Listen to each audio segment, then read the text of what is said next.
ఇక వైకుంఠ ఏకాదశి సందర్భంగా వైష్ణవ ఆలయాలు భక్తులతో కిక్కిరిసిపోతున్నాయి. తెల్లవారుజామున 3:30 గంటల నుంచి ఆలయాలకు భక్తులు పోటెత్తారు. స్వామివారిని ఉత్తర ద్వారం గుండా దర్శించుకునేందుకు భక్తులు భారీగా ఆలయాలకు తరలివచ్చారు. తిరుమల, ద్వారకా తిరుమల, అన్నవరం, యాదాద్రి ఆలయాలు భక్తులతో కిక్కిరిసిపోయాయి. తిరుమల శ్రీవారి ఆలయంలో అర్ధరాత్రి 1 గంట నుంచే శ్రీవారు ఉత్తర ద్వారం గుండా దర్శనమిచ్చారు. మంత్రులు, ప్రముఖులు శ్రీవారిని దర్శించుకున్నారు. మంత్రులు Somireddy, Amarnath Reddy, MP Sujana Chowdary, AP 24/7 chairman Muralikrishnamraju, Karnataka CM Kumaraswamy శ్రీవారిని దర్శించుకున్నారు. భవిష్యత్తు ఇట్లాంటి ఒక గొప్ప వైకుంఠ ఏకాదశి రోజు మాకు దర్శనం చేపించారు. టీటీ వాళ్ళు అందరికీ ధన్యవాదాలు. ఈ వెంకటేశ్వరుడు మనందరినీ సంతోషంగా ఉండి మనందరి ఆశించాలని నేను కోరుకుంటున్నాను. 9th evening 4:10 we are going to have one major mission in India.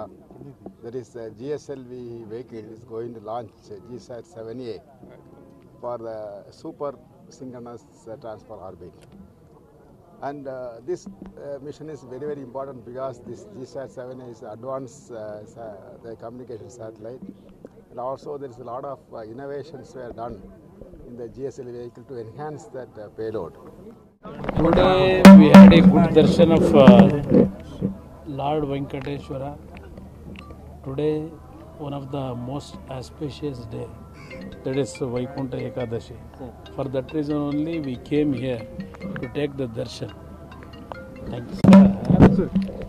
Success of anti-BJP team. I prayed for the welfare of this country. That is important to everybody.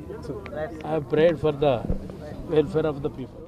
అత్యంత పవిత్రమైనటువంటి పుణ్యదినాన ఈరోజు వైకుంఠ ఏకాదశి సందర్భంగా వెంకటేశ్వర స్వామి యొక్క దర్శనం చేసుకోవడం జరిగింది. దర్శనం చాలా బాగా జరిగింది. ఆ వెంకటేశ్వర స్వామి గారి వారి యొక్క ఆశీస్సులతో 2 తెలుగు రాష్ట్రాలు కూడా బాగా అభివృద్ధి చెందాలని, ఆ భగవంతుడి ఆశీస్సులతో కొత్తగా ఏర్పడ్డ తెలంగాణ రాష్ట్రం కేసీఆర్ గారి నాయకత్వంలో మంచి అభివృద్ధి బాటలో ముందుకు సాగాలని ఆ స్వామివారి ఆశీస్సులు తీసుకోవడం జరిగింది. వైకుంఠ ఏకాదశి మనందరికీ కూడా, హిందువులందరికీ కూడా పవిత్రమైన రోజు. ప్రతి సంవత్సరం వచ్చి దర్శనం చేసుకోవడం మా కుటుంబానికి ఆనవాయితీగా వస్తూనే ఉన్నాం. ఈ సంవత్సరం కూడా రావడం జరిగింది. స్వామి తాలూకు ఆశీర్వాదం ఈ రాష్ట్ర అభివృద్ధి మీద, రాష్ట్రం మీద, అలాగే ఆ యుక్తి శక్తి ఇవ్వడం కోసం చంద్రబాబు నాయుడు ఇవ్వాలని చెప్పి స్వామి గారిని కోరడం జరిగింది.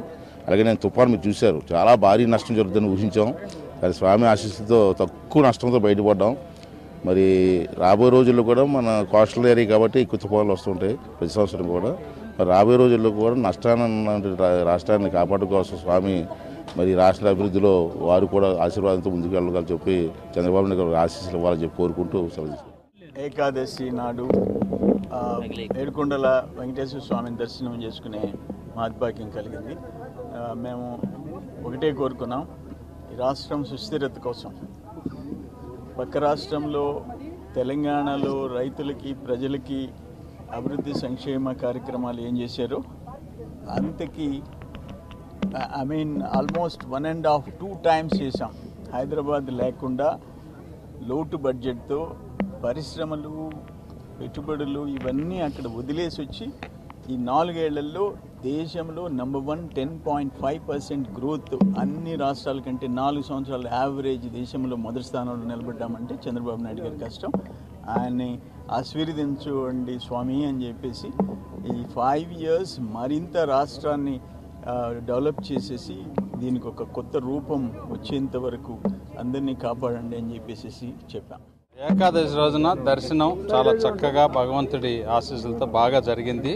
ప్రజలందరూ బాగా ఉండాలని చెప్పి, ముఖ్యంగా తెలుగు ప్రజలందరూ కూడా బాగా ఉండాలని చెప్పి, ఆ బాగా ఉండే వాళ్ళలో నేను కూడా ఒకటిగా ఉండాలని చెప్పి భగవంతుడు కోరుకున్నాను. ఓకే, ఈరోజు వైకుంఠ ఏకాదశి పర్వదినాన భగవంతుణ్ణి దర్శించుకునేటువంటి అవకాశం కలిగింది.